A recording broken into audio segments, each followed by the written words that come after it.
Live तस्वीरें जो है वो दिखाई जा रही है। स्क्रीन पर आप देख सकते हैं कि सीएम शिवराज सिंह चौहान मौजूद है मंच पर।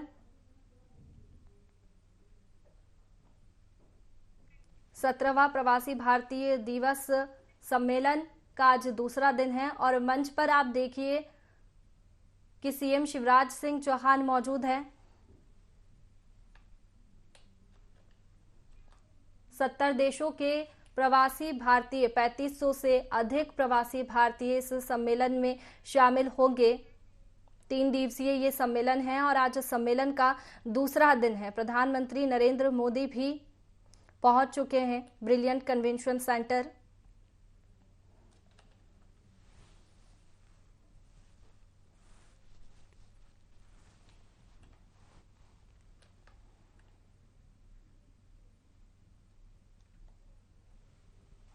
तो ब्रिलियंट कन्वेंशन सेंटर में ये तस्वीरें ये स्क्रीन पर देख सकते हैं आप। राज्यपाल भी मंच पर मौजूद है और इसी के साथ में सीएम शिवराज सिंह चौहान भी मंच पर मौजूद है।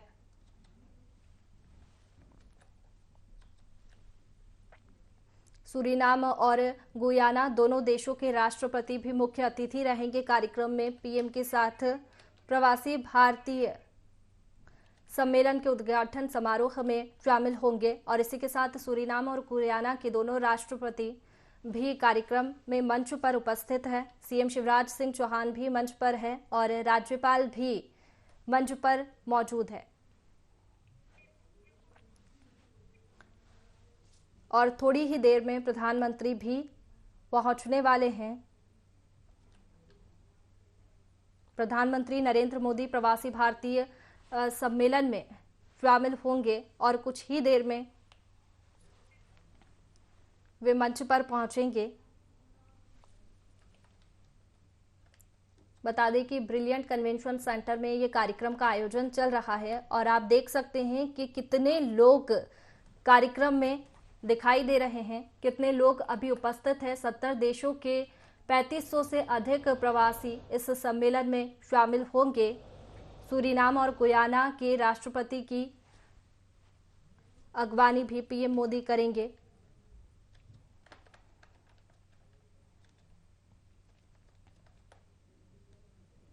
और इसके साथ ही सूरीनाम और गुयाना के राष्ट्रपति का भी संबोधन रहेगा और डाक टिकट का अनावरण भी किया जाएगा। आप मंच पर अभी देख सकते हैं कि सीएम शिवराज सिंह चौहान मौजूद है, सूरीनाम के राष्ट्रपति भी हैं और गुयाना के राष्ट्रपति भी मौजूद है।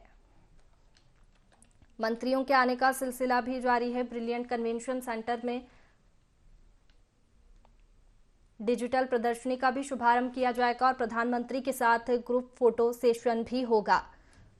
तो ये ब्रिलियंट कन्वेंशन सेंटर की तस्वीर है जो हम आपको स्क्रीन पर दिखा रहे हैं, जिसमें सीएम शिवराज सिंह चौहान शामिल है। गुयाना और सूरीनाम के राष्ट्रपति भी मौजूद हैं, राज्यपाल भी यहां पर मौजूद है और 70 देशों के 3500 से अधिक प्रवासी इस सम्मेलन में शामिल है। देख सकते हैं आप ब्रिलियंट कन्वेंशन पूरा भरा हुआ दिखाई दे रहा है लोगों से। इतने लोग इस सम्मेलन में शामिल हैं और काफी उत्साह और प्रधानमंत्री के संबोधन को लेकर भी काफी उत्साह लोगों में है कि प्रधानमंत्री नरेंद्र मोदी आज इस कार्यक्रम में शामिल होने के लिए आए हैं और इस कार्यक्रम में वे संबोधन भी देंगे और इसी के साथ में वे डिजिटल प्रदर्शनी का शुभारंभ भी करेंगे और प्रधानमंत्री के साथ ग्रुप फोटो सेशन भी होगा। और ये मालवी अंदाज भी आप स्क्रीन पर देख सकते हैं कि पगड़ी पहने भी कुछ लोग यहाँ पर दिखाई दे रहे हैं। मालवी अंदाज में ही प्रधानमंत्री नरेंद्र मोदी का स्वागत किया गया, क्योंकि मध्य प्रदेश एक तरीके से मालवा के नाम से भी जाना जाता है और यहाँ का मालवी अंदाज जो है वो काफी प्रचलित है और देखने को मिलता है और ये अंदाज सभी को पसंद आता है। और इसी को देखते हुए जो सजावट है इंदौर की, वह भी इसी तरीके से की गई है, मालवी अंदाज में ही। और प्रधानमंत्री नरेंद्र मोदी को लेकर भी कई तैयारियां की गई।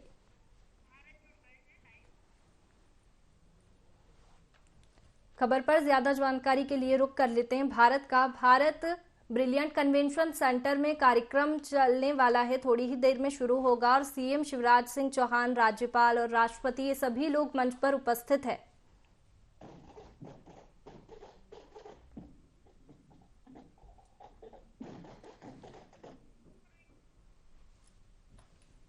तो आप मंच की ये तस्वीरें देख सकते हैं कि सीएम शिवराज सिंह चौहान, राज्यपाल और दोनों देशों के राष्ट्रपति भी यहां पर मौजूद है और लोगों की जो संख्या है वे भी काफी ज्यादा है। ब्रिलियंट कन्वेंशन सेंटर में काफी लोग नजर आ रहे हैं और वे एक तरीके से उत्साहित भी है क्योंकि प्रधानमंत्री का संबोधन भी वे सुनेंगे। प्रधानमंत्री कुछ ही देर में मंच पर उपस्थित होंगे और प्रधानमंत्री का संबोधन भी सुनने को मिलेगा। इसी के साथ में शुभारंभ भी किया जाएगा और प्रवासी की थीम में अमृतकाल में भारत की प्रगति में विश्वसनीय भागीदार। सूरीनाम और गुयाना दोनों देशों के राष्ट्रपति मुख्य अतिथि रहेंगे। मंच पर मौजूद है सीएम शिवराज सिंह चौहान भी है और इसी के साथ राज्यपाल भी यहां पर मौजूद है और कुछ ही देर में प्रधानमंत्री नरेंद्र मोदी भी मंच पर आएंगे। और इसी पर ज्यादा जानकारी के लिए हम रुक कर लेते हैं भारत तस्वीरें हम देखें तो अभी मंच पर सीएम शिवराज सिंह चौहान हैं, राज्यपाल है, दोनों देशों के राष्ट्रपति भी है और अब कितनी ही देर में प्रधानमंत्री नरेंद्र मोदी मंच पर पहुंच जाएंगे।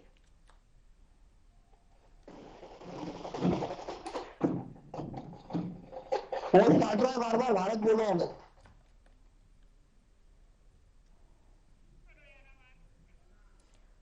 तो ये देखिए कितनी संख्या में लोग ब्रिलियंट कन्वेंशन सेंटर में उपस्थित है और प्रवासी भारतीय दिवस का आज दूसरा दिन है इस सम्मेलन का और प्रधानमंत्री नरेंद्र मोदी भी कुछ ही देर में मंच पर उपस्थित होंगे। अभी इस वक्त आप देख सकते हैं स्क्रीन पर कि सीएम शिवराज सिंह चौहान, राज्यपाल और दोनों देशों के राष्ट्रपति अभी मंच पर मौजूद है। 17वां प्रवासी भारतीय दिवस सम्मेलन का आज दूसरा दिन है और पीएम नरेंद्र मोदी भी कुछ ही देर में यहां पर आएंगे और मंच पर उपस्थित होंगे और अपना संबोधन भी देंगे और संबोधन को सुनने के लिए भी काफी लोग इंतजार कर रहे हैं और पीएम मोदी आज इस कार्यक्रम में आए हैं तो इसी को देखते हुए सुरक्षा के भी पुख्ता इंतजाम किए गए हैं। और ब्रिलियंट कन्वेंशन सेंटर की ये तस्वीरें आप स्क्रीन पर देख सकते हैं कि सूरीनाम और गुयाना राष्ट्र के राष्ट्रपति की अगवानी पीएम मोदी करेंगे। सूरीनाम और गुयाना के राष्ट्रपति का संबोधन भी होगा, इसके साथ ही डाक टिकट का अनावरण भी होगा। प्रधानमंत्री नरेंद्र मोदी का भी संबोधन होगा और इसको लेकर लोग काफी उत्साहित हैं। 70 देशों के 3500 से अधिक प्रवासी इस सम्मेलन में शामिल है और संख्या जो है वो भी काफी ज्यादा है। यहाँ पर ब्रिलियंट कन्वेंशन सेंटर में सभी लोग उपस्थित है। अब बस इंतजार है मंच पर तो प्रधानमंत्री नरेंद्र मोदी का।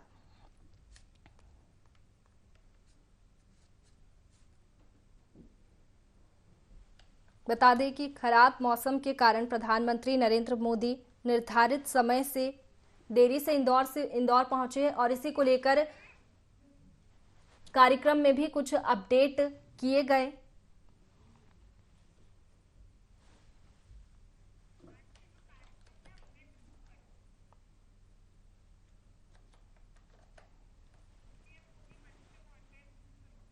तो प्रधानमंत्री नरेंद्र मोदी मंच पर पहुंच रहे हैं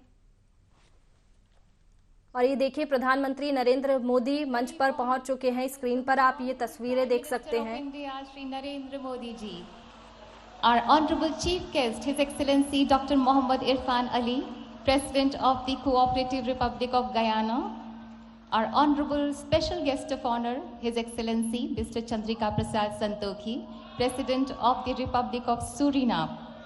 We also extend a very warm welcome to Honorable Governor of Madhya Pradesh, Shri Mangu Bhai Patel, Honorable Chief Minister of Madhya Pradesh, Shri Shivraj Singh Chauhan, and Honorable Minister of External Affairs, Dr. S. Jaishankar. We also welcome Honorable Ministers of State for Foreign Affairs, Honorable Shri B. Muralidharan, Honorable Srimati Meenakshi Lekhi, and Honorable Dr. Rajkumar Ranjan Singh. प्रवासी भारतीयों की भारत से दूरी भले ही सैकड़ों हजारों kilometre की होगी, पर भारत उनके दिल से दूर नहीं, जो दूर रहकर भी भारत बदलाव की सूरजमुखी यात्रा के भागीदार हैं, जो विश्व में भारत का प्रतिबिंब हैं, जिनका गर्व आत्मनिर्भर तथा आत्मविश्वासी न्यू इंडिया की विश्व में महकती सुगंध है। May I now request Honorable External Affairs Minister Dr. S. Jaishankar to kindly deliver welcome address. कृपया स्वागत संबोधन दें।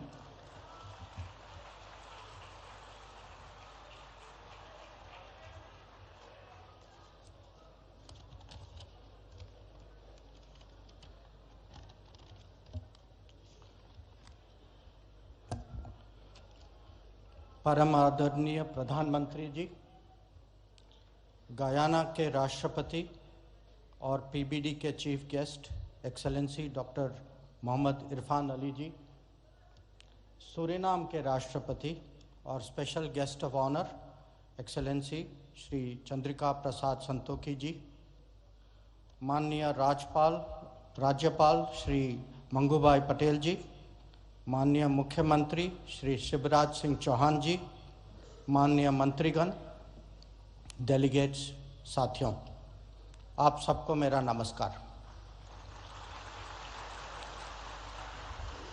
इंदौर में 17वीं प्रवासी भारतीय दिवस सम्मेलन के उद्घाटन सत्र में आप सबका स्वागत करता हूं। यह कन्वेंशन एक महत्वपूर्ण परंपरा है जो भारतीय समुदाय के साथ हमारे रिश्तों को और गहरा करता है। साथियों, जैसा कि आप सब जानते हैं, पीबीडी के 3 मकसद हैं। हमारी ये बॉन्डिंग को लगातार रिफ्रेश करना, दूसरा इसको नई ऊर्जा देना और तीसरा उनमें ज़्यादा पहलुओं को लाना। मुझे पूरा विश्वास है कि प्रधानमंत्री जी के विजन और मार्गदर्शन से इन लक्ष्यों को प्राप्त करने में हमें पूरी सफलता मिलेगी। Friends, under Prime Minister Modi's leadership, India will surely emerge as a leading power. And along with that, the global standing of those with Indian heritage will also grow. And so too will the importance of the Pravasi Bharatiya Divas. We will deliberate on all that and more over the next 2 days. But right now, I welcome you all to the 17th Pravasi Bharatiya Divas and sincerely thank all those who made the holding of this convention in Indore possible. Jai Hind.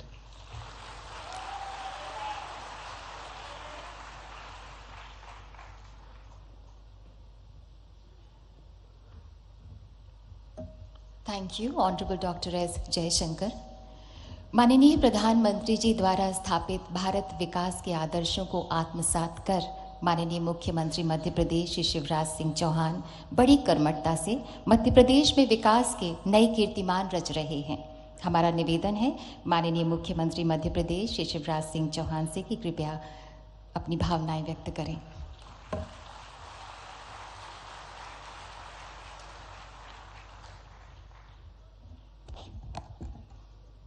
हमारे लाडले नेता, भारत के प्रधानमंत्री, आप सबके दिलों पर राज करने वाले आदरणीय श्रीमान नरेंद्र मोदी जी,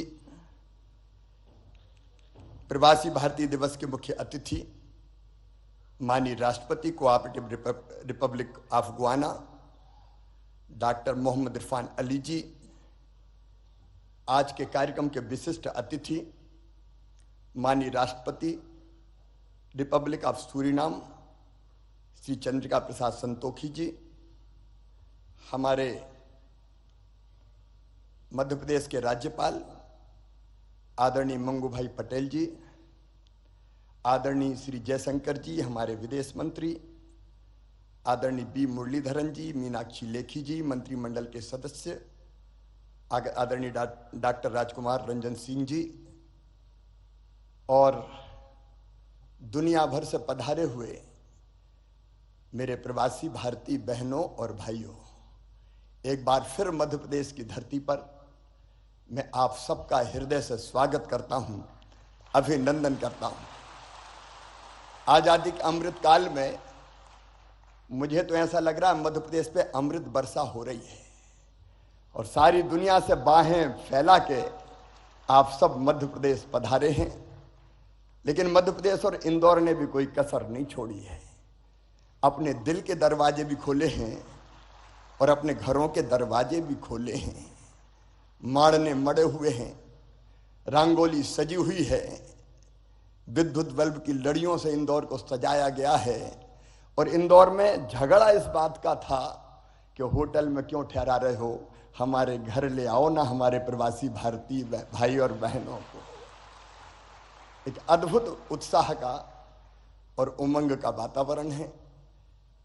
आप सब ने भी इस कार्यक्रम को अविस्मरणीय बनाने के लिए कल इंदौर में ग्लोबल गार्डन बनाया है और 66 देश के प्रवासी भारतीय बहनों और भाइयों ने इंदौर के भाई और बहनों के साथ पेड़ लगाने का काम किया है।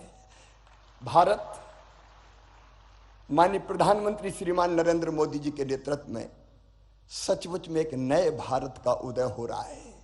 एक वैभवशाली भारत, एक गौरवशाली भारत, एक संपन्न भारत, एक समृद्ध भारत, एक शक्तिशाली भारत। आज सारा देश प्रधानमंत्री जी के पीछे खड़ा है। प्रधानमंत्री जी ने कहा स्वच्छ भारत, तो पूरे देश ने झाड़ू उठाई और इंदौर ने तो ऐसी उठाई कि स्वच्छता में सिक्सर मार दिया, छक्का लगाया। ओवरऑल मध्य प्रदेश भी नंबर 1 है स्वच्छता में। प्रधानमंत्री जी के एक एक मंत्र को मध्य प्रदेश ने अक्षरशः साकार करने की कोशिश की है। प्रधानमंत्री जी ने कहा आत्मनिर्भर भारत, तो मध्य प्रदेश ने रोड मैप बनाया आत्मनिर्भर मध्य प्रदेश का। प्रधानमंत्री जी ने कहा $5 ट्रिलियन की इकोनॉमी हमारे देश को बनाना है, तो मध्य प्रदेश ने बना लिया $550 बिलियन की इकोनॉमी बनाने का अपना रोड मैप और टारगेट। उस पर हम तेजी से काम करने का प्रयास कर रहे हैं। आप सब ने भी मध्य प्रदेश में कल गहरी रुचि जताई है। आर्थिक शक्ति, ज्ञान की शक्ति और आत्मनिर्भर शक्ति हमारा भारत बने, इसके लिए आप सबके अलग अलग प्रपोजल और प्रस्ताव भी है। मैं तो आज केवल इतना कह सकता हूं, और ये मैं कह रहा हूं तो केवल मुख्यमंत्री के नाते नहीं, भारत के एक नागरिक के नाते, कि 100 साल पहले हुए थे नरेंद्र स्वामी विवेकानंद जी, जिन्होंने कहा था कि सुदीर्घ रजनी समाप्त हुई जान पड़ती है, महानिशा का अंत निकट है। जो अंधे हैं वो देख नहीं सकते, जो बहरे हैं वो सुन नहीं सकते, लेकिन मैं स्पष्ट रूप से देख रहा हूं कि भारत माता एक बार फिर से अंगड़ाई लेके जाग रही है और विश्व गुरु के पद पर अधिष्ठित हो रही है, बैठ रही है। एक नरेंद्र ने कहा था और दूसरे नरेंद्र के रूप में आज सचमुच में प्रधानमंत्री नरेंद्र भाई के नेतृत्व में ये हो रहा है। आज भारत दुनिया को शांति और प्रेम का संदेश दे रहा है। पश्चिमी देश और रूस से अगर कोई कह सकता है तो वो केवल नरेंद्र मोदी जी कि युद्ध नहीं, शांति चाहिए। जब यूक्रेन और रूस का युद्ध हुआ तो हमारे बच्चे कैसे निकले? प्रधानमंत्री जी ने 4-4 मंत्री सीमाओं पर भेजे, लेकिन हमारे छात्रों ने, विद्यार्थी बेटा बेटियों ने हाथ में तिरंगा लिया और आगे बढ़ गए, तो रूस की फौजें भी रुक गई और यूक्रेन भी ठिठक गया। भारत का तिरंगा लेके वो सुरक्षित निकल के आ गए।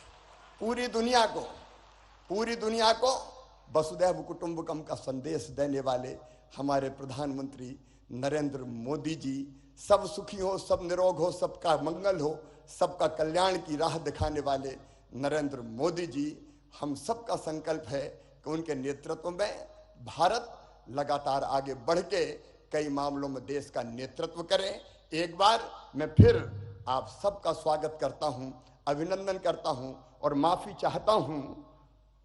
हाल छोटा पड़ गया, लेकिन दिल में आपके लिए प्रेम की और स्नेह की कमी नहीं है। फिर आपका स्वागत, अभिनंदन। बोलिए भारत माता की।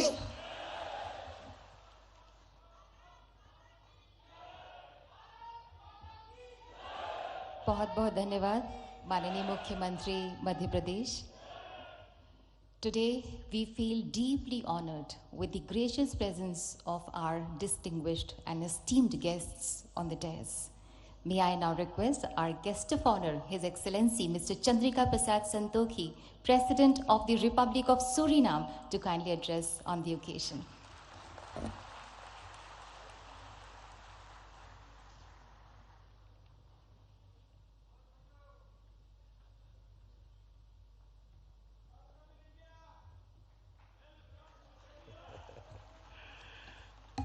धन्यवाद धन्यवाद। नमस्कार नमस्कार आप सब लोग के लिए नमस्कार। Honorable Prime Minister of India Shri Narendra Modi, Honorable Minister of External Affairs Dr. Jaishankar, Honorable Chief Minister of Madhya Pradesh Shri Shivraj Singh Chauhan, President of the Cooperative Republic of Guyana, my brother, Dr. Mohammed Irfan Ali, distinguished ministers, distinguished ladies and gentlemen. Good morning. Namaskar. महोदय, भारत की प्रधानमंत्री, आपको हृदय से मेरा नमस्कार और प्रणाम।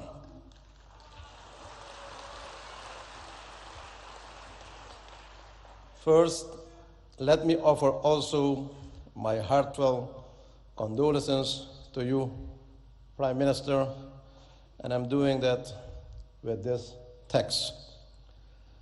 Janani Janma Bhumishta Swarga Dapi Gari Yasi. एक माँ और एक मातृभूमि स्वर्ग से भी भरकर है।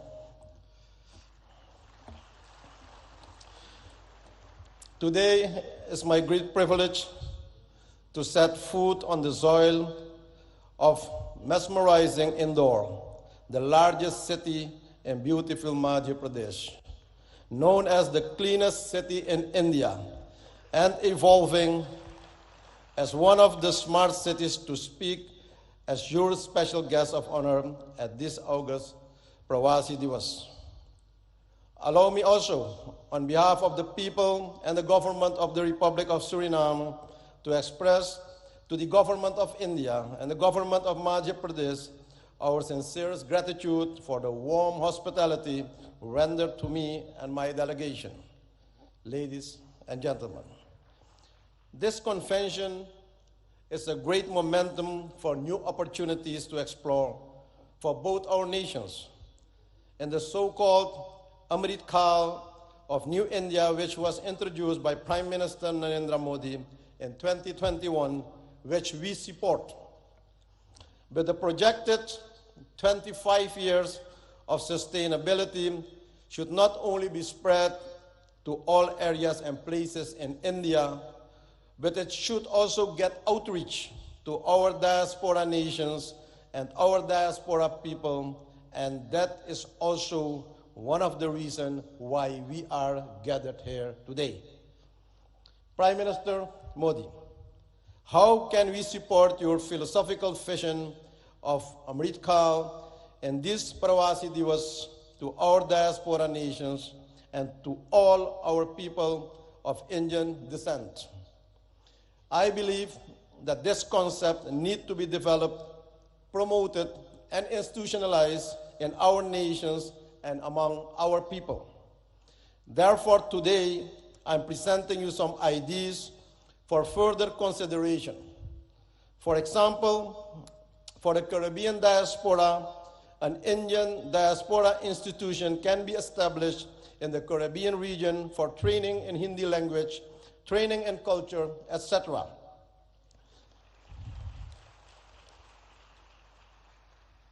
An academy in the Caribbean for supporting of film industry where the talented diaspora youth can get the opportunity to showcase their talent, training in yoga, Ayurveda, and spirituality as a way of life. To enable this, a diaspora fund should be created for the diaspora projects and programs in the region. Also, founding of training centers, schools in different areas and places of our countries should be initiated to learn the Hindi language, our bhasha, but also learning about our religions and culture and our parampara, our tradition.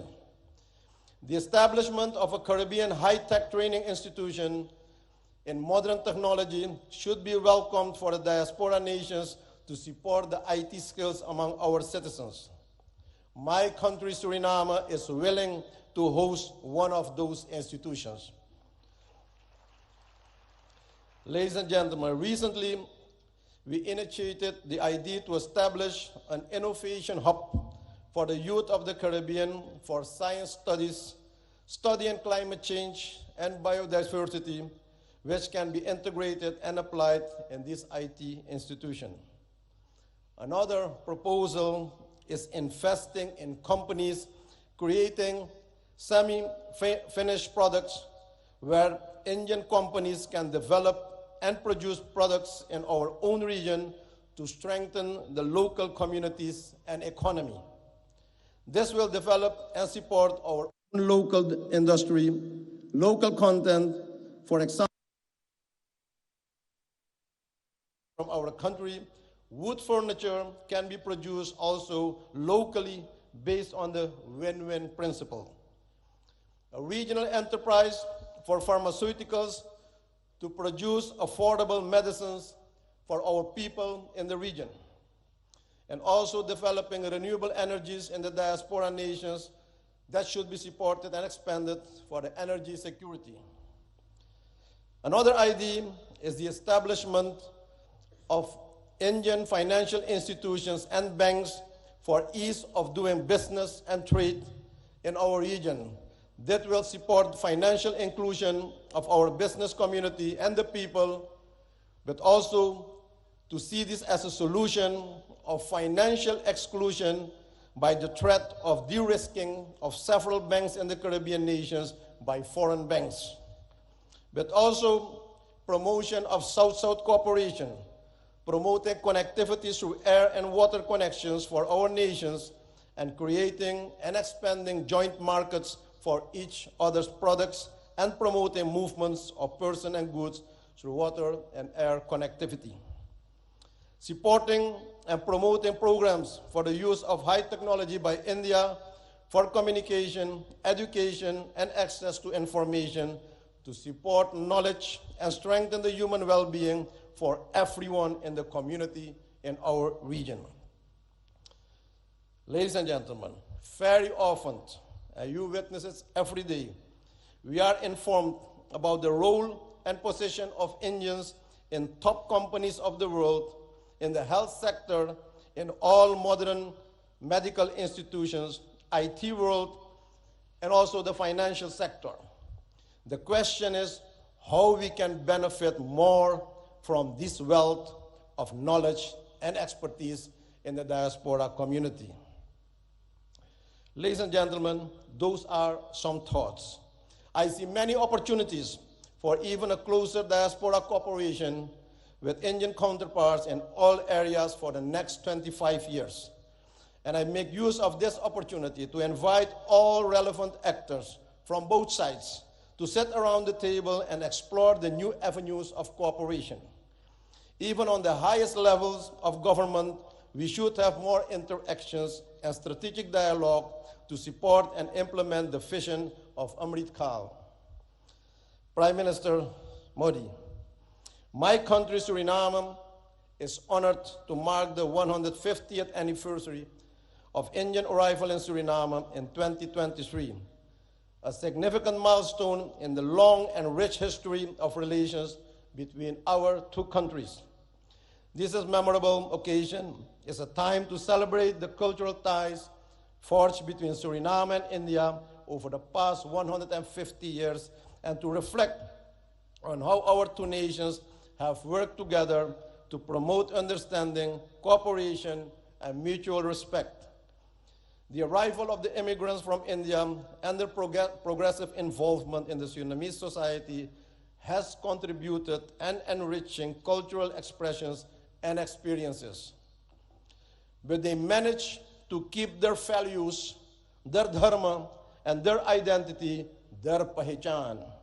It is crucial to nurture these historical and cultural bonds and look ahead and chart a path towards broader economic and trade engagements and increased investment between our nations. With this in mind, it's now time that we benefit from a more mature type of diaspora cooperation, one that is also based on spiritual principles to eradicate poverty and also consciousness where real wealth is held. Despite the immense challenges of climate change, energy transition, and food security, we have to resolve all these challenges that we face as quickly as we can and with joint effort and commitment. We already have a solid partnership with many areas of cooperation, and with the relevant Indian authorities will undoubtedly advance the objectives of an enhanced and strategic partnership. Excellencies, friends, ladies and gentlemen, I'm aware of the fact that all crises and challenges can be faced. I see possibilities and opportunities. India has proven to be a reliable partner in regional and global matters. I express our appreciation that we'll have the opportunity to advance the voices of the Global South during the upcoming South Summit. In closing, ladies and gentlemen, I'm coming back to the theme of this event, Diaspora, Reliable Partner for India's Progress in Amrit Kaal. I wish to remark that this is a very timely and opportune theme.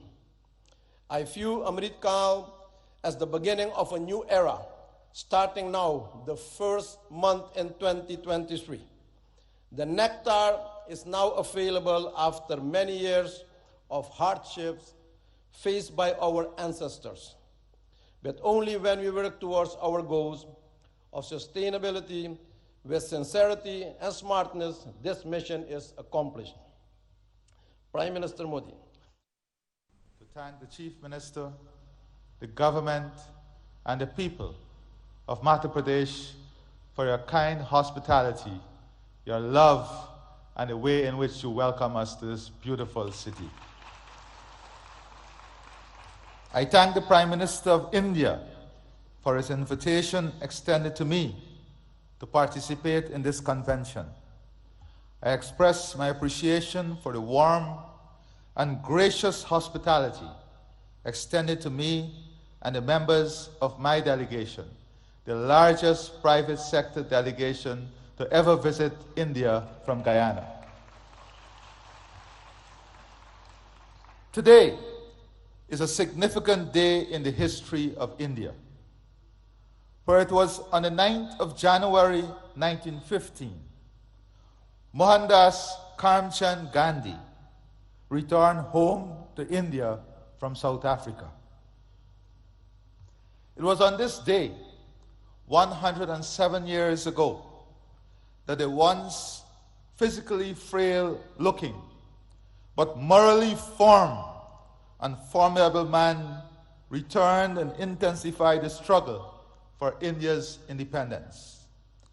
India's independence was an inspiration for freedom-seeking peoples around the world. It ignited their hopes and aspirations of freedom and a better future for them and their progeny. India has used the fruits of its independence to assist other developing countries. And on this point, Prime Minister Sri Narendra Modi, we owe you a debt of gratitude. When the world locked its borders and globalization failed, you showed the world that globalization can still succeed and there is still love when the hardest of times hit us. When the world could not find vaccine and you faced the challenge of the COVID-19 pandemic, you showed the world what real love and hope is when you shared vaccine with the rest of the world. I stand here very proud of your work, very proud of your love, and very proud of your demonstration of what real love and hope should look like.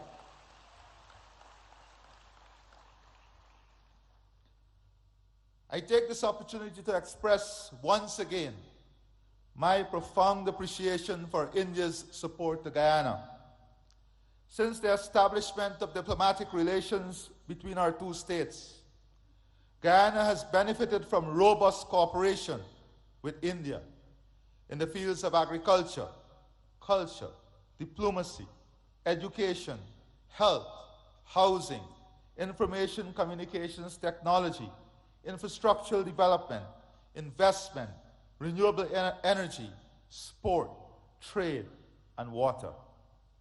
Today, Guyana pursues similar ideals like Prime Minister Sri Narendra Modi. As President, I find commonality in the philosophy, Sabka Saath, Sabka Vikas, Sabka Vishwas, which is bringing everyone together, pursuing growth and development, and winning and building trust for everyone. This is the path that marries unity with prosperity, good governance with strong leadership that you are demonstrating.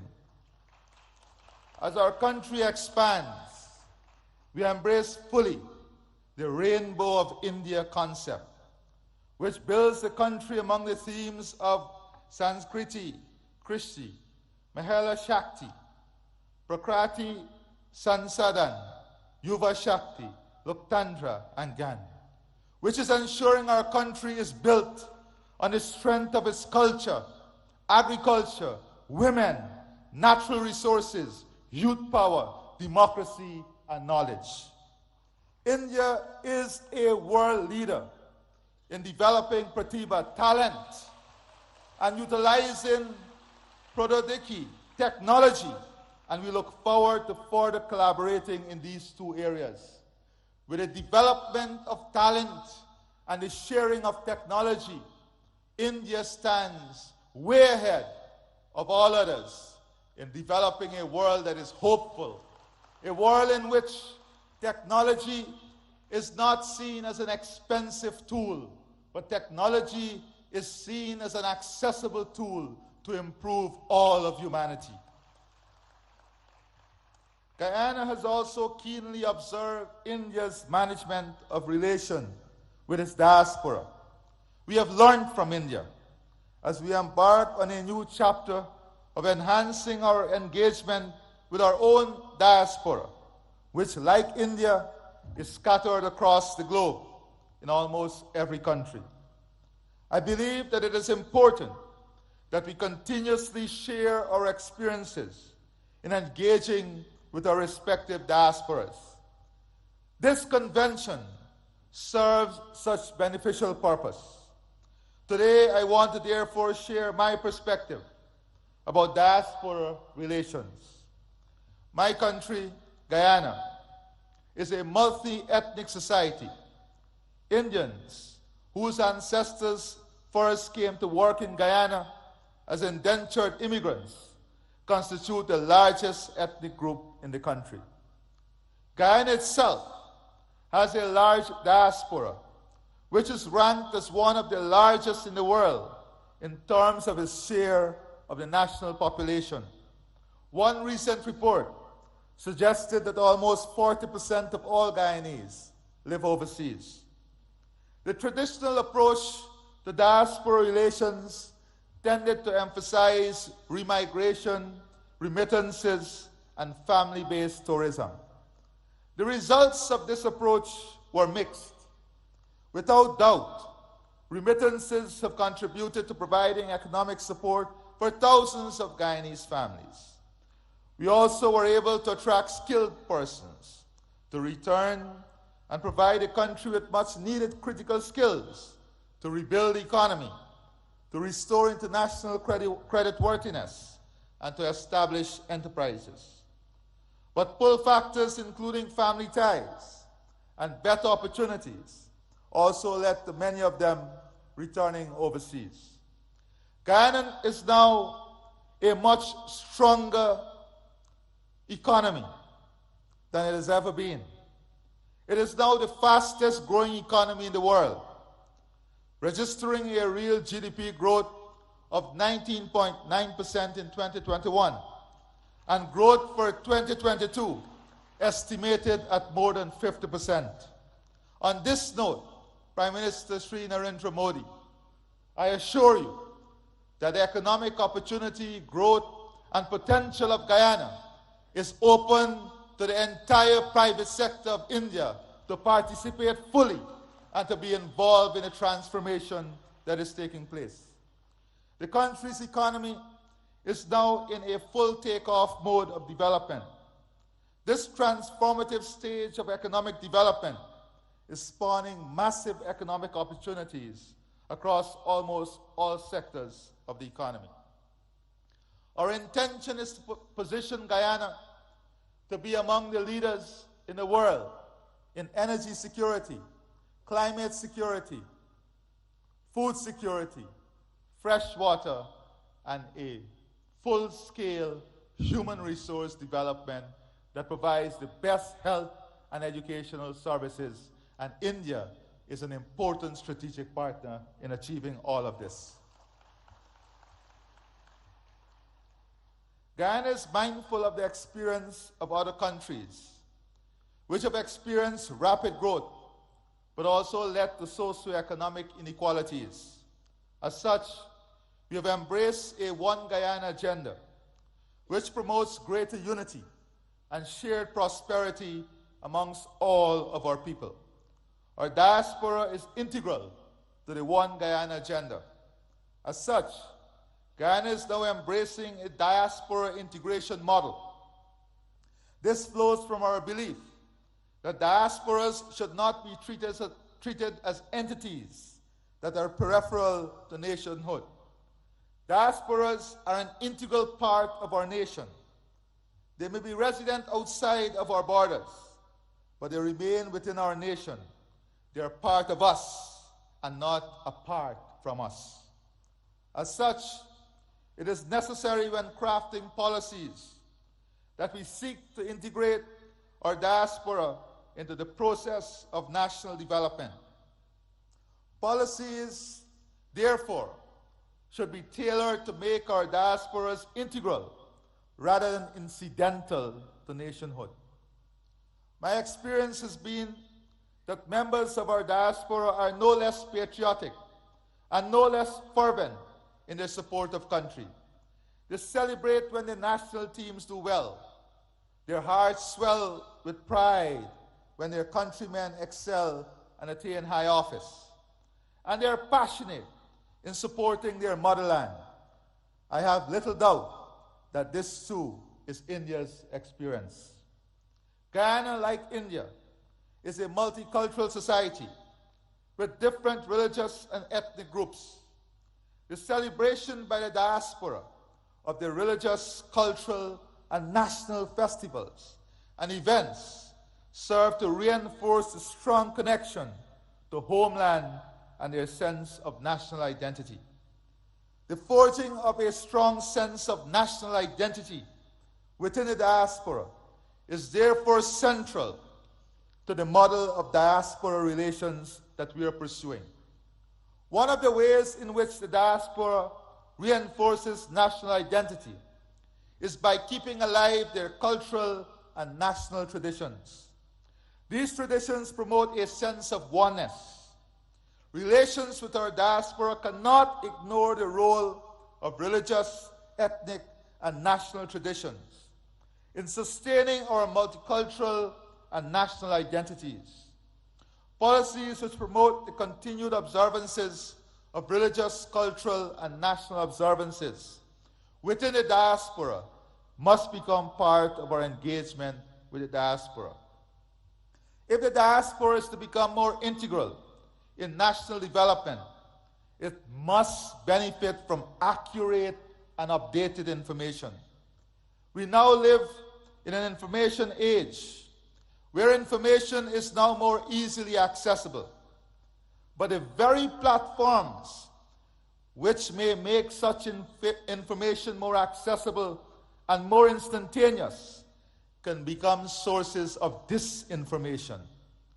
It is therefore essential to establish platforms for the provision of accurate and timely delivery of information to the members of the diaspora and to counteract misinformation. We are also keen to transform the brain drain into brain gain. The technology now exists to also tap into our highly skilled diaspora. The diaspora possesses the skills and expertise that are needed for the modernization of our economy. We hope to be able to use ICT to be able to make greater use of the wealth of skills available within the diaspora, including in providing educational and health services. The diaspora integration model also embraces a role of our diaspora as an instrument of soft power. Many members of our diaspora have done exceedingly well in their adopted homelands and have risen to positions of prominence. Collectively, the size and strength of our diaspora in some developed countries attribute great influence to them. Many of the members of our diaspora are strategically placed in positions of influence to help protect and promote our national interests overseas. We look to our diaspora to project our external interests, including to protect our democracy and to defend our territorial integrity and sovereignty, particularly from external threats. We look to our diaspora to champion international causes which are germane to our national interests, including arresting climate change. Indeed, we also look to our diaspora to wield its influence in attracting and unlocking markets for our products. Our experience dictates that diaspora policies should not be cast in stone. They must remain flexible and adaptable to changing realities. The realities in my country are changing, and we have adopted a new approach to diaspora relations, one that is consistent with our goals and aspirations. Our experience have also led us to underscore the importance of exchanging ideas about diaspora relations, and equally about creating strong diaspora networks and improving links between such networks. Before I close, Prime Minister Sri Narendra Modi, distance may be keeping us apart, but our heart and soul connects us through faith and hope.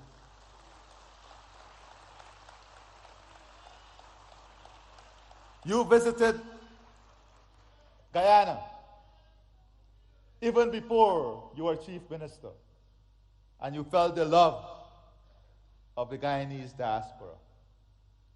I visited and I studied here even before I became president, and I felt the love of the Indian people.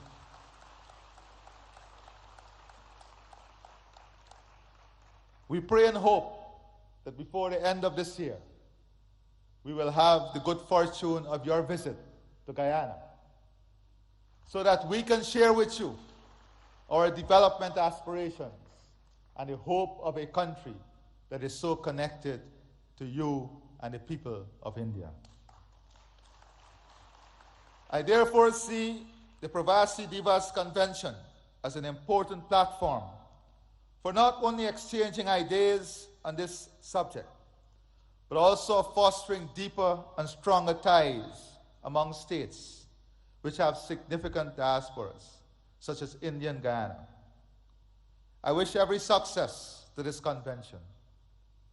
It has been my absolute pleasure to be here and to address you. And before I close, Prime Minister Shri Narendra Modi, on behalf of the government and people of India, of Guyana, and I'm sure of India too, we want you to know that our love and support is with you and your family during this difficult period in losing your mother. You have once again demonstrated to the world the importance of motherhood through your love, your commitment, your dedication, and your honor as a good son. May God bless you, and may God bless all of us. I thank you.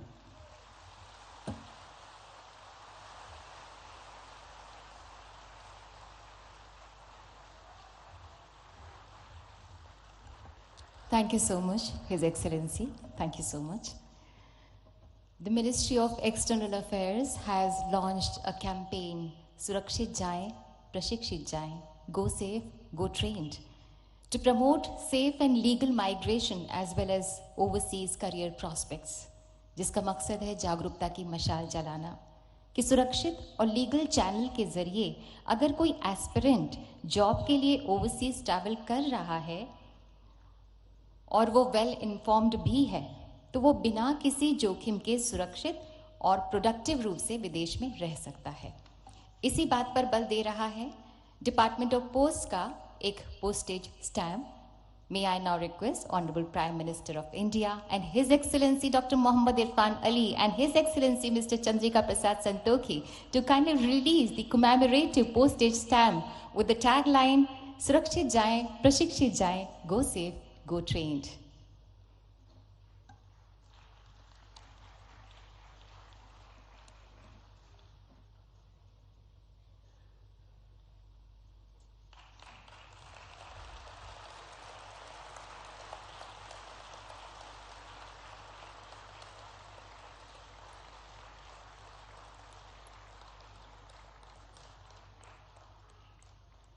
Thank you, sir.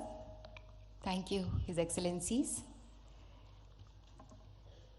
आज हर वो व्यक्ति जो भारत की जड़ों से जुड़ा है वो एक उजियारे विश्वास से भरा है, चाहे वो भारतवासी हो, चाहे वो प्रवासी भारतीय हो या वो भारतवंशी हो। भारत की आज जो विश्व में धाक और साख है उससे 21वीं सदी का भारत मानो विश्व मानचित्र पर जगमगाता सा अलग ही नजर आ रहा है और इसका श्रेय माननीय प्रधानमंत्री श्री नरेंद्र मोदी जी को ही जाता है, जिनकी हर सांस में भारत का स्वाभिमान स्पंदित होता है। May I invite the Prime Minister of the largest democracy in the world, माननीय श्री नरेंद्र मोदी जी, to kindly address the gathering, kindly guide us and show us the way forward.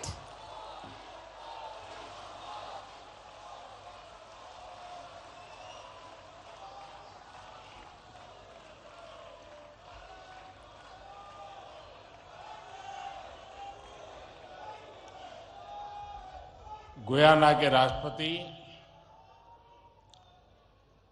Doctor Mohammad Irfan Ali ji, Suriname के राष्ट्रपति श्री चंद्रिका प्रसाद संतोखी जी, मध्य प्रदेश के राज्यपाल श्री मंगू भाई पटेल, मुख्यमंत्री शिवराज सिंह चौहान, विदेश मंत्री श्री एस जयशंकर जी, मंत्रिमंडल के अन्य सहयोगीगण और प्रवासी भारतीय दिवस सम्मेलन में विश्व भर से पधारे मेरे प्रिय भाइयों और बहनों, आप सभी को 2023 की मंगल कामनाएं। करीब 4 वर्षों के बाद प्रवासी भारतीय दिवस सम्मेलन एक बार फिर अपने मूल स्वरूप में अपनी पूरी भव्यता के साथ हो रहा है। अपनों से आमने सामने की मुलाकात का, आमने सामने की बात का अपना अलग ही आनंद भी होता है और उसका महत्व भी होता है। मैं आप सभी का 130 करोड़ भारतवासियों की ओर से अभिनंदन करता हूं, स्वागत करता हूं। भाइयों और बहनों, यहां उपस्थित प्रत्येक प्रवासी भारतीय अपने अपने क्षेत्रों में असाधारण उपलब्धियों के साथ अपने देश की माटी को नमन करने आया है। और ये प्रवासी भारतीय सम्मेलन मध्य प्रदेश की उस धरती पर हो रहा है जिसे देश का हृदय क्षेत्र कहा जाता है। एमपी में मां नर्मदा का जल, यहां के जंगल, आदिवासी परंपरा, यहां का आध्यात्म, ऐसा कितना कुछ है जो आपकी इस यात्रा को अविस्मरणीय बनाएगा। अभी हाल ही में पास ही उज्जैन में भगवान महाकाल के महालोक का भी भव्य और दिव्य विस्तार हुआ है। मैं आशा करता हूं आप सब वहां जाकर भगवान महाकाल का आशीर्वाद भी लेंगे और उस अद्भुत अनुभव का हिस्सा भी बनेंगे। साथियों, वैसे हम सभी अभी जिस शहर में हैं वो भी अपने आप में अद्भुत है।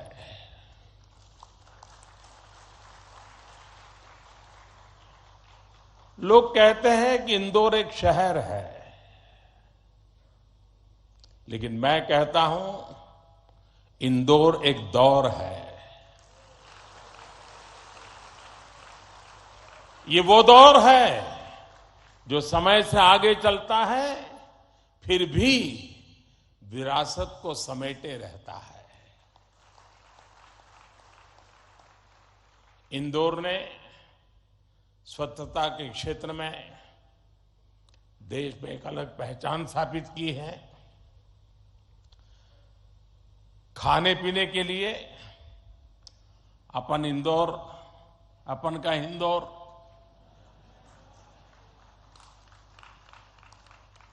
अपन का इंदौर देश ही नहीं पूरी दुनिया में लाजवाब है।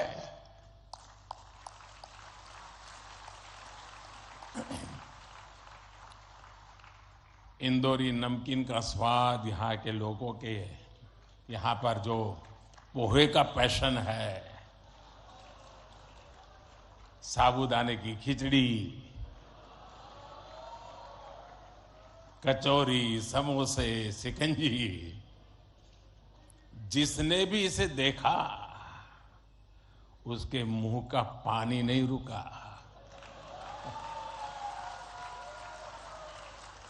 और जिसने इन्हें चखा उसने कहीं और मुड़कर नहीं देखा।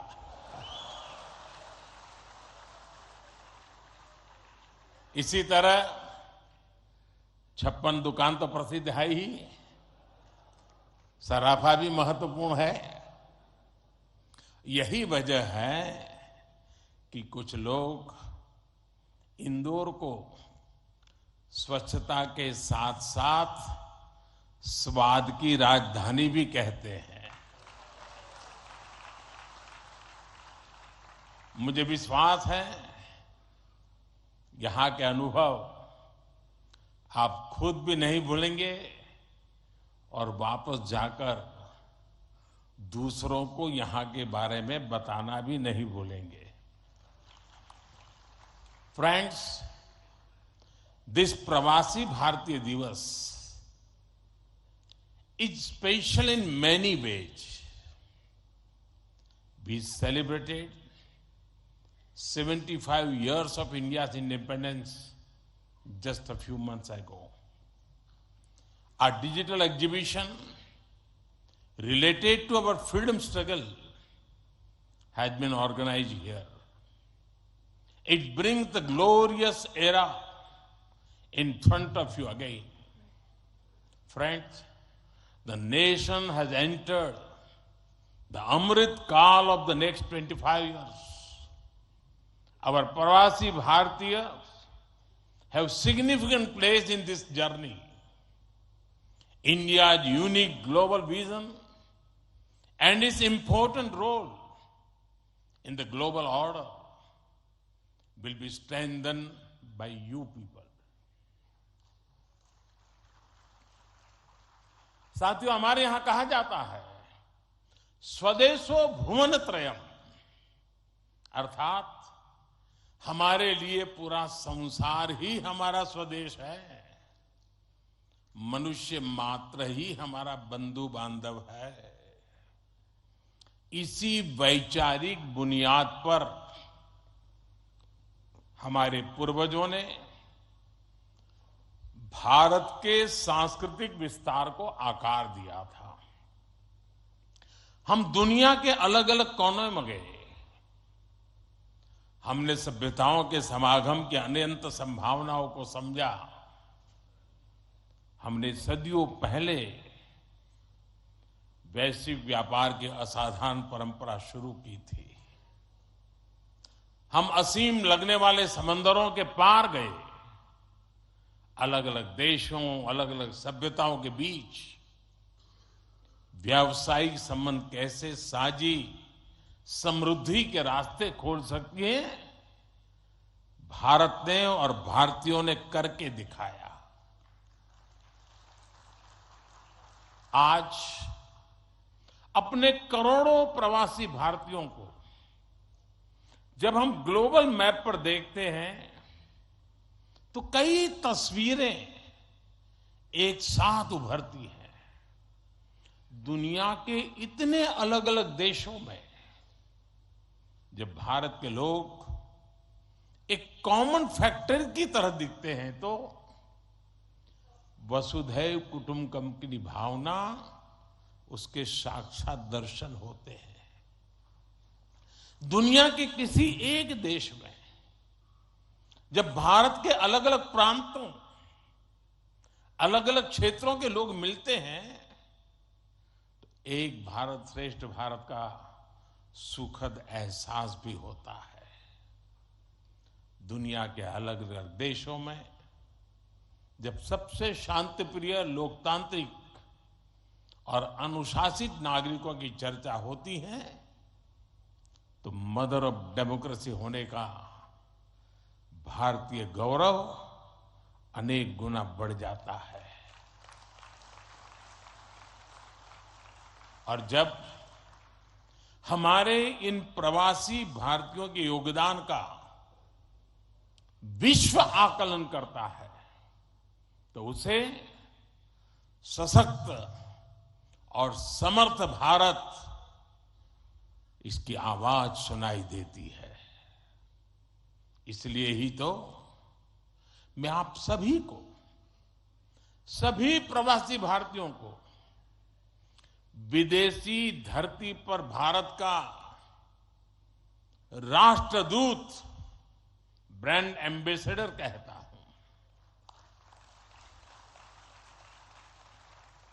सरकारी व्यवस्था में राजदूत होते हैं, भारत की महान विरासत में आप राष्ट्रदूत होते हैं। Friends, your role as India's brand ambassador is diverse. You are brand ambassadors of Make in India. You are brand ambassadors of yoga and Ayurveda. You are also brand ambassadors of India's cottage industries and handicrafts. At the same time, you are also brand ambassadors of India's millets. You would already know that 2023 has been declared by the United Nations as the International Year of Millets. I appeal to you to take some millets products with you while returning. You also have another important role to play In these rapidly changing times, you are the people who will address the world's desire to know more about India. Today, the whole world is waiting and watching India keenly with great interest and curiosity. It is important to understand why I'm saying this. साथियों, पिछले कुछ वर्षों में भारत ने विकास की जो गति प्राप्त की है, जो उपलब्धियां हासिल की हैं, वो असाधारण है, अभूतपूर्व है।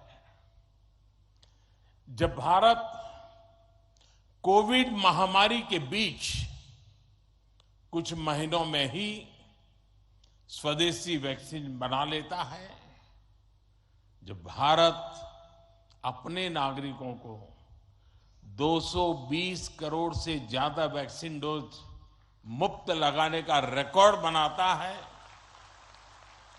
जब वैश्विक अस्थिरता के बीच भी भारत विश्व की उभरती अर्थव्यवस्था बनता है, जब भारत विश्व की बड़ी इकोनॉमी से कॉम्पीट करता है, टॉप 5 इकोनॉमी में शामिल होता है, जब भारत दुनिया का तीसरा सबसे बड़ा स्टार्टअप इकोसिस्टम बनता है, जब मोबाइल मैन्युफैक्चरिंग जैसे क्षेत्रों में, इलेक्ट्रॉनिक मैन्युफैक्चरिंग के क्षेत्र में मेक इन इंडिया का डंका बजता है, जब भारत अपने दम पर Tejas fighter plane, aircraft carrier, INS Vikrant और अरिहंत जैसी न्यूक्लियर सबमरीन बनाता है, तो स्वाभाविक है दुनिया और दुनिया के लोगों में क्यूरियोसिटी होती है कि भारत क्या कर रहा है, कैसे कर रहा है। लोग जानना चाहते हैं कि भारत की स्पीड क्या है, स्केल क्या है, भारत का फ्यूचर क्या है।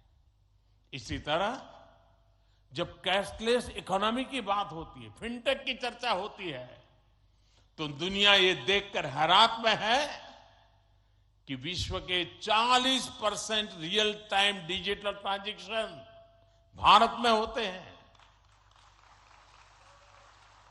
जो स्पेस के फ्यूचर की बात होती है, तो भारत की चर्चा स्पेस टेक्नोलॉजी के मोस्ट एडवांस देशों में होती है।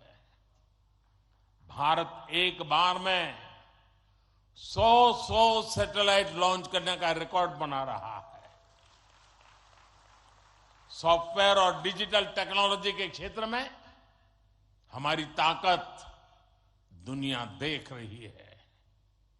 आप में से बहुत से लोग भी इसका बहुत बड़ा जरिया है। भारत का ये बढ़ता हुआ सामर्थ्य, भारत का ये दमखम, भारत की जड़ों से जुड़े हर व्यक्ति का सीना चौड़ा कर देता है। वैश्विक मंच पर आज भारत की आवाज, भारत का संदेश, भारत की कही बात एक अलग ही मायने रखती है। भारत की ये बढ़ती है ताकत आने वाले दिनों में और ज्यादा बढ़ने वाली है, और इसलिए भारत के प्रति जिज्ञासा, भारत के प्रति क्यूरियोसिटी भी और बढ़ेगी।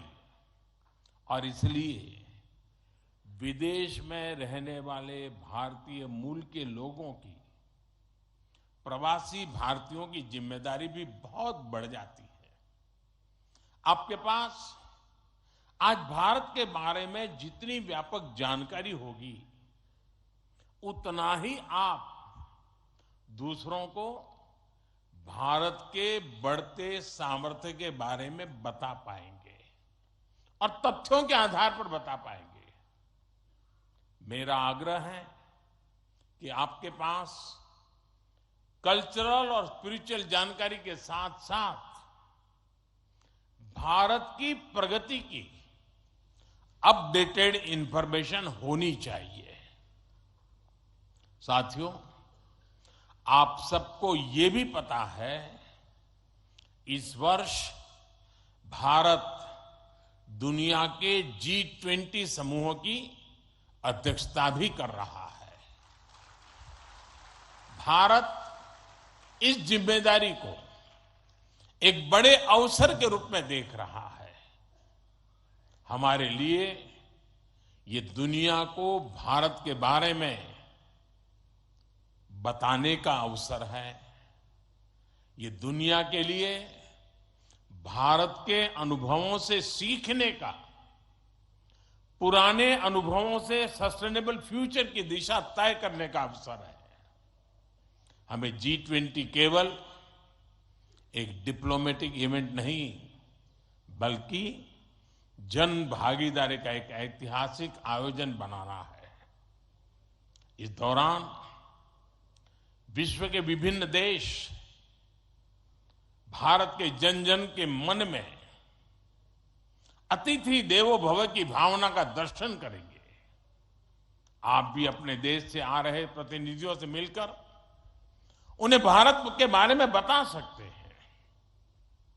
इससे उन्हें भारत पहुंचने से पहले ही अपनत्व और स्वागत का एहसास होगा। साथियों, और मैं तो ये भी कहूंगा कि जब G20 समिट में, क्योंकि कोई 200 मीटिंगें होने वाली है, G20 समूह के 200 डेलीगेशन यहां आने वाले हैं, हिंदुस्तान के अलग अलग शहरों में जाने वाले हैं। वापस जाने के बाद वहां पर रहने वाले प्रवासी भारतीय उनको बुलाएं, भारत में गए थे तो कैसा रहा, उनके अनुभव सुने। मैं समझता हूं कि उनके साथ हमारे बंधन को और मजबूत करने के लिए अवसर बन जाएगा। साथियों, आज भारत के पास न केवल दुनिया के नॉलेज सेंटर बनने का, बल्कि स्किल कैपिटल बनने का सामर्थ्य भी है। आज भारत के पास सक्षम युवाओं की एक बड़ी तादाद है। हमारे युवाओं के पास स्किल भी है, वैल्यूज भी है और काम करने के लिए जरूरी जज्बा और ईमानदारी भी है। भारत की ये स्किल कैपिटल दुनिया के विकास का इंजन बन सकती है। भारत में उपस्थित युवाओं के साथ ही भारत की प्राथमिकता वो प्रवासी युवा भी हैं जो भारत से जुड़े हैं। हमारे नेक्स्ट जनरेशन युवा जो विदेश में जन्मे हैं, वहीं पले बड़े हैं, हम उन्हें भी अपने भारत को जानने समझने के लिए कई अवसर दे रहे हैं। नेक्स्ट जनरेशन प्रवासी युवाओं में भी भारत को लेकर उत्साह बढ़ता चला जा रहा है। वो अपने माता पिता के देश के बारे में जानना चाहते हैं, अपनी जड़ों से जुड़ना चाहते हैं। ये हम सब की जिम्मेदारी है कि हम युवाओं को न केवल देश के बारे में गहराई से बताएं, बल्कि उन्हें भारत दिखाएं भी। पारंपरिक बोध और आधुनिक नजर के साथ ये युवा फ्यूचर वर्ल्ड को भारत के बारे में कहीं ज्यादा प्रभावी ढंग से बता पाएंगे। जितनी युवाओं में जिज्ञासा बढ़ेगी, उतना ही भारत से जुड़ा पर्यटन बढ़ेगा, भारत से जुड़ी रिसर्च बढ़ेगी, भारत का गौरव बढ़ेगा। ये युवा भारत के विभिन्न पर्वों के दौरान, प्रसिद्ध मेलों के दौरान आ सकते हैं या फिर बुद्ध सर्किट, रामायण सर्किट का लाभ उठा सकते हैं। वो आजादी के अमृत महोत्सव के तहत हो रहे कार्यक्रमों में भी जुड़ सकते हैं। साथियों, मेरा एक और सुझाव है। कई देशों में भारत से प्रवासी कई सदियों से जाकर बसे हैं। भारतीय प्रवासियों ने वहां के राष्ट्र के निर्माण में अपने असाधारण योगदान दिए हैं। हमें इनकी लाइफ, उनके स्ट्रगल्स और उनके अचीवमेंट्स को डॉक्यूमेंट करना चाहिए। हमारे कई बुजुर्गों के पास उस जमाने की कई मेमोरीज होगी। मेरा आग्रह है कि यूनिवर्सिटी के माध्यम से हर देश में हमारे डायस्पोरा के हिस्ट्री पर ऑडियो, वीडियो या लिखित डॉक्यूमेंटेशन के प्रयास किए जाएं। साथियों, कोई भी राष्ट्र उसमें निष्ठा रखने वाले हर व्यक्ति के दिल में जीवित रहता है। यहां भारत से कोई व्यक्ति जब विदेश जाता है और उसे वहां एक भी भारतीय मूल का व्यक्तित्व या व्यक्ति मिल जाता है तो उसे लगता है कि उसे पूरा भारत मिल गया। यानी आप जहां रहते हैं, भारत को अपने साथ रखते हैं। बीते 8 वर्षों में देश ने अपने डायस्पोरा को ताकत देने के लिए हर संभव प्रयास किया है। आज भारत का ये कमिटमेंट है कि आप दुनिया में कहीं भी रहेंगे, देश आपके हितों और अपेक्षाओं के लिए आपके साथ रहेगा। मैं गयाना के राष्ट्रपति जी और सूरीनाम के राष्ट्रपति जी का भी हृदय से आभार व्यक्त करता हूं, अभिनंदन करता हूं कि इस महत्वपूर्ण समारोह के लिए उन्होंने समय निकाला और उन्होंने जितनी बातें आज हमारे सामने रखी है वे वाकई बहुत उपयोगी हैं और मैं उनको विश्वास दिलाता हूं कि जिन सुझावों को उन्होंने रखा है उस पर भारत जरूर खरा उतरेगा। मैं गयाना जी के राष्ट्रपति जी का भी बहुत आभारी हूं कि उन्होंने आज काफी पुरानी यादें साझा की, क्योंकि जब मैं गयाना गया तो मैं कुछ भी नहीं था, मुख्यमंत्री भी नहीं था, और तब का नाता उन्होंने याद करके निकाला। मैं उनका बहुत बहुत आभारी हूं। मैं फिर एक बार आप सभी प्रवासी भारतीय दिवस के लिए इस समारोह में आए, बीच के गैप के बाद मिलने का मौका मिला है। मेरी तरफ से आपको अनेक अनेक शुभकामनाएं हैं। बहुत लोगों से मिलना होगा, बहुत लोग चीजें जानने को मिलेगी, जिसे लेकर के, उन स्मृतियों को लेकर के फिर अपने कार्य क्षेत्र में लौटेंगे, अपने रिस्पेक्टिव कंट्री में जाएंगे। मुझे विश्वास है कि भारत के साथ जुड़ाव का एक नया युग शुरू होगा। मेरी आपको बहुत बहुत शुभकामनाएं। धन्यवाद।